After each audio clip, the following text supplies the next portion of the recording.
Hello.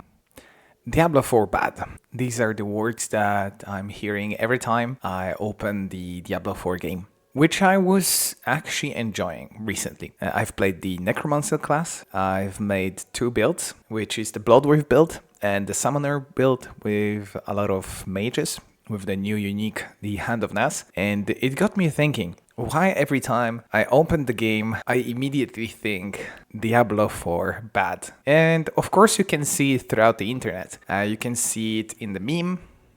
You can see it in the Asmongold's chat whenever you will go on and type D4. If you will have the extension for Twitch TV, you will have the picture of a really depressed cat.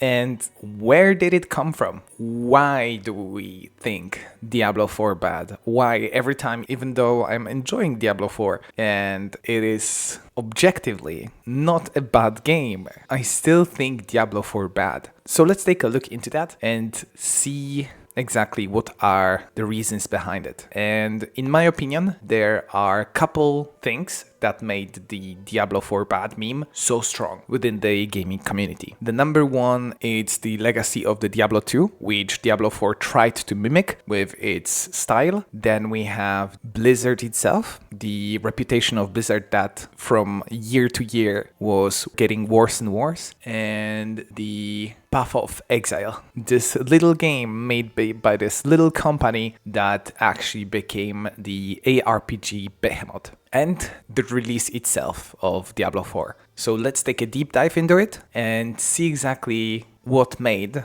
every gamer in the world think the words Diablo 4 bad. So first, let's take a look at the legacy that Diablo 4 is trying to reach. And the bar is pretty high. We are talking about Diablo 2, the game with a really good gameplay, amazing atmosphere, great character progression, and the interesting story that actually grips you and makes you wanna know more about Diablo, the evils, and everybody around, and why the world that you're traveling as a paladin or a sorceress. The game is so good that till this day it has an active community. Not only that, the Blizzard itself released the game again, which may be good or bad thing, but they improved the graphics a little bit as a Diablo 2 Resurrected, which just tells you a lot about the game itself, released in exactly 2000 and expansion pack the year later on 2001. So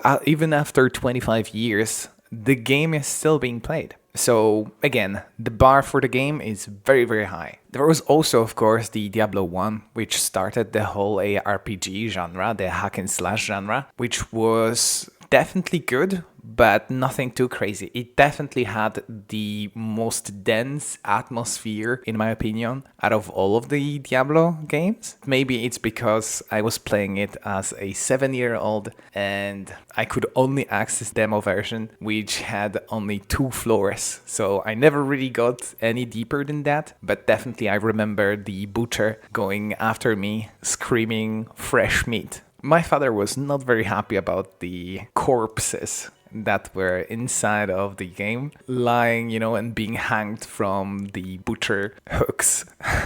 So that's that. Then we have, of course, the Diablo 3, which gameplay is the most similar to Diablo 4 actually. So Diablo 4 is actually being modeled not from the Diablo 2 that it was supposed to be, but Diablo 3. That is definitely not, again, a bad game. Definitely after the expansion, which is Reaper of Soul, it gained a lot of popularity. It was also huge at the beginning without the expansion anyway, but it gained the most fans, in my opinion, after the Reaper of Souls. It also had a real money trading market, which was a little bit of a mistake. I'm happy it no longer exists, but a lot of my friends actually made quite a bit of money from the market itself. So listen, some people won, which is great. So having set a little bit of a background of the games that Diablo 4 is trying to be, the Diablo 2, we will have to mention that in the meantime, somewhere similar to the Diablo 3 release, there is a release of a different game called Path of Exile. And for now, now, the Path of Exile doesn't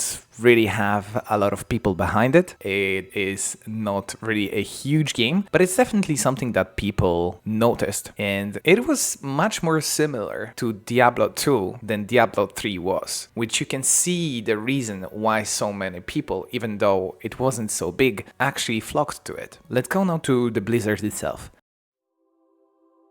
So Blizzard has a history of releasing legendary games. We're talking StarCraft, we're talking Diablo, we're talking World of Warcraft, we're talking Warcraft series. These games were so big that people are playing these games again to this day. So not only Diablo 2, but of course the Warcraft 3 being re-released again by Blizzard with the upgraded graphics. It also had its own problems, but StarCraft 1 or 2 still being played to this day. You can kind of see that the Blizzard had an impeccable reputation. Whenever you had a job within Blizzard, it was a big deal. It was basically a ticket to any other gaming company that you wanted to work with. It was so big that even some streamers till this day will say that they've worked in Blizzard, which many people will consider as a huge achievement. Where did it all go wrong? It started slowly with World of Warcraft, microtransactions, and a little bit of a disconnect from the player base. Blizzard was unfortunately too big to succeed. The company was no longer connected to the players, it was more connected to the corporate world that it embraced. Everywhere you could see there was a microtransaction upon microtransaction. You could see that even though the talent and passion was still there, it was buried deep within the corporation and the business world, which led to a couple of weird moments, such as You think you do, but you don't. and Do you guys not have phones? Yeah, you guys all have Everyone's got a phones, phone. right? so you can see the growing discontent of gamers to the Blizzard. You had in people's mind this amazing company and amazing people creating legendary games that suddenly was not able to deliver. So it had a huge legacy that it couldn't really reach anymore. And in my opinion, it will never reach. The Blizzard is unfortunately too big. In the meantime, while we have don't you guys have phones moments when Diablo Immortal was being announced, Path of Exile was full steam ahead. Path of Exile was a true spiritual successor of the legendary game Diablo 2 that Diablo 3 or Diablo 4 could never have been. Path of Exile currently is releasing also its second game, which is Path of Exile 2, currently in the beta, which you can play, but it still has content, it still grows very quickly. It's definitely interesting experience, which I will definitely play. The new content is about to release in a day or two, so I'm definitely hyped for it. All in all, you can see now a little bit of the background of why Diablo 4 bad. Summarizing, we have the disconnect of the Blizzard and discontent of the players about the Blizzard. We have increasing allegation about the Blizzard itself. So we're looking at the sexual allegations, we're looking at the rampart microtransactions being added to all of the games. So let's go into Diablo 4. We have a year of 2023. The game Diablo 4 has reached its ultimate hype. Everybody is sitting in their seats just waiting to play the game. We have every content creator in the world, every streamer playing the game, and there is not much really of it. So the Diablo 4, what it really suffers from is its longevity. Unfortunately, after you will reach a certain level in Diablo 4, there is not much to do. You can of course go and farm Uber bosses and farm mythics, but is that really the very engaging content that you're going to do over and over? Compared to the years of development that Path of Exile had, Diablo 4 had nothing on it. While again, Diablo 4 is not a bad game, it suffers from many problems. So one of the problems that Diablo 4 has is its early to end game. While, well, yes, you have 60 levels to level up, it feels kind of like a slog. The campaign is, it's okay. It's nothing compared to the campaign from Diablo 2 where you had such amazing atmosphere. The game is rather just simply sad. It tells the story of like a Horadrim girl, which is not very captivating to say the least. So you have this 1 to 60 slog, which feels incredibly disconnected from its endgame. Whenever you reach level 60, you will start dropping uniques left and right. You will have to very quickly change your whole equipment. While, for example, if you have the Path of Exile, the early to end game journey is much more smooth. You don't have this sudden disconnect between your 59 level character and your 60 character. It's all one big journey. Now, Diablo 4 also feels a little bit disconnected from its items. I feel like there is no big impact whenever I will equip a certain item. It just all feels like a big gloop. Whenever I will get a huge upgrade in terms of the weapon in Path of Exile, I can feel its impact immediately. It's very similar actually to World of Warcraft, what it was and what it is. In World of Warcraft Classic, whenever you have the weapon upgrade, you feel it immediately. It's a huge difference for auto-attacking classes mostly, but in retail, whenever you will equip a new weapon, you don't really feel it. It's really weird mash of statistics, which, yeah, it has impact on your gameplay, but it doesn't feel like it has the impact that it should have.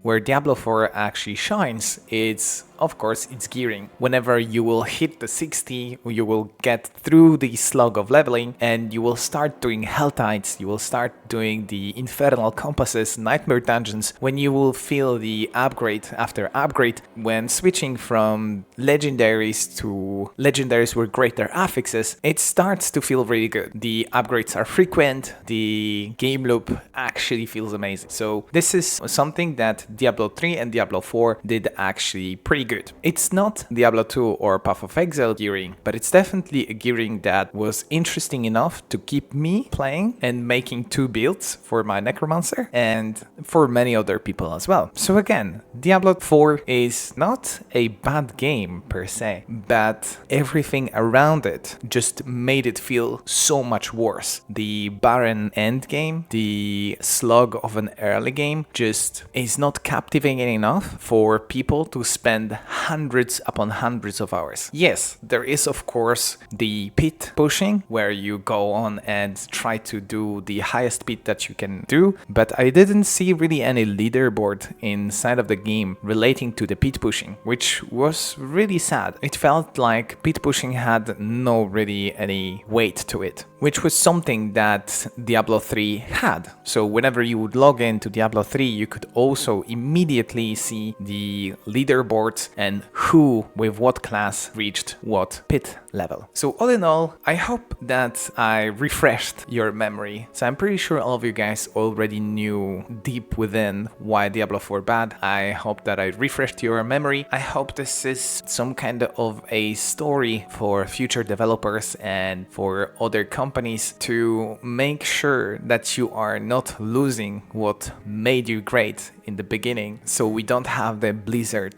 2.0, which people are still hoping that it will change. And you know, sometimes Blizzard does do good things. For example, they did release the classic version of World of Warcraft, and they are looking into developing the Classic Plus experience. So maybe it's not all lost. I think it's all lost in my opinion, but listen, having hope costs you nothing. I hope you enjoyed my video. Hopefully this was interesting enough for you guys to sit through it. I'll definitely be playing Path of Exile 2 in the coming season, and maybe in the future I'll do some kind of a video explaining exactly why Path of Exile good, and just to make a little bit more positive video. Thank you for watching, and I'll see you in the next one. Bye bye.